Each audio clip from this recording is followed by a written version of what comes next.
చేయకూడదు అని బుద్ధి నిలబెడుతుంది. అప్పుడు నిలబడి అవును ఇది చేస్తే నేను శిక్ష అనుభవిస్తాను, ఇది నేను చేయకూడదు అని బుద్ధి మాట విని మనస్సును నిగ్రహించాలండి. వెళ్ళకూడదు అక్కడికి, అది చేయకూడదు, తప్పు అని. అప్పుడు మనం దాన్ని మంచి కార్యంలో నియుక్తం చేయాలి. ఎప్పుడైతే మనం ఉన్నత రుచిని ఇస్తామో అది అధమ రుచిని వదిలేస్తుందండి మనసు. ఇప్పుడు చిన్న పిల్లలకు మనం చిన్నప్పుడు చిన్న చిన్న కార్లు, అవన్నీ బ్యాటరీ కార్లు, రిమోట్ కార్లు అన్ని ఇస్తుంటాం కదండి. వాళ్ళు ఎంతో ఆసక్తిగా వాటి పట్ల ఎంతో ఆసక్తి కలిగి ఆడుకుంటూ ఉంటారు. వాళ్ళు పెద్ద అయిన తర్వాత కూడా అలా ఆడుకుంటారా అండి రిమోట్ కార్ ఇస్తే? మీకు అనుభవం ఉందా ఎవరికైనా? మీకెవరైనా రిమోట్ కార్లు కొనిస్తామని ఆడుకోమంటే మీరు ఆడుకుంటారా? చిన్నప్పుడు ఆడుకునేవారు. ఆడుకోం మాతాజీ. ఎందుకలరా?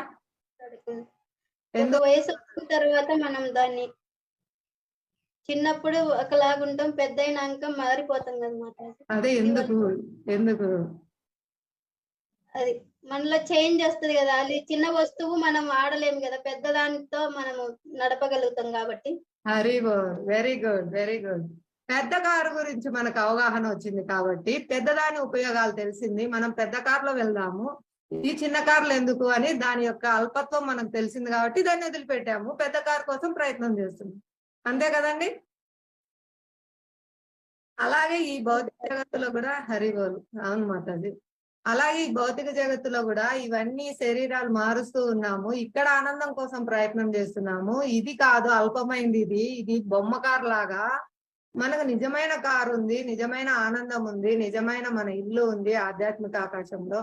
అక్కడికి మనం వెళ్ళాలి. మనం వైకుంఠ జగత్తు మన నిజమైన స్థానం అని తెలుసుకున్న వాళ్ళు దీన్ని వదిలేస్తారండి.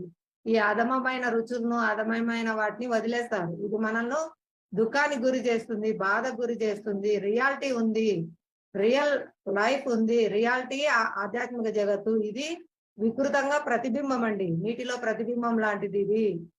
ఇందులో ఎక్కడా మనకు ఆనందం దొరకదు, రియాలిటీలోనే మనకు ఆనందం దొరుకుతుంది. ఆ కథలో రియాలిటీలో ఎక్కడున్నదండి నాగా? వాళ్ళు ఎక్కడ వెతుకుతున్నారు?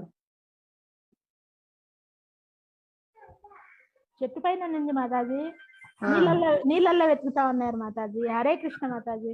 హరే కృష్ణ మాతాజీ. మరి మనకు ఆనందం ఎక్కడుంది? మనం ఎక్కడ వెతుకుతున్నాము? వెతుకుతున్నాము మాతాజీ. ఆనందం లేకుండా కూడా వెతుకుతున్నాము మాతాజీ. ఈ భౌతిక జగత్ అంతా దుఃఖాలయము, ఇక్కడ వెతుకుతున్నాము. ఆనందం ఎక్కడుంది? ఆధ్యాత్మిక జగత్తులో ఉంది. మనం భగవత్ సేవలో ఉంటామో అది కూడా ఆధ్యాత్మిక, ఇది కూడా ఆధ్యాత్మికమే అవుతుంది.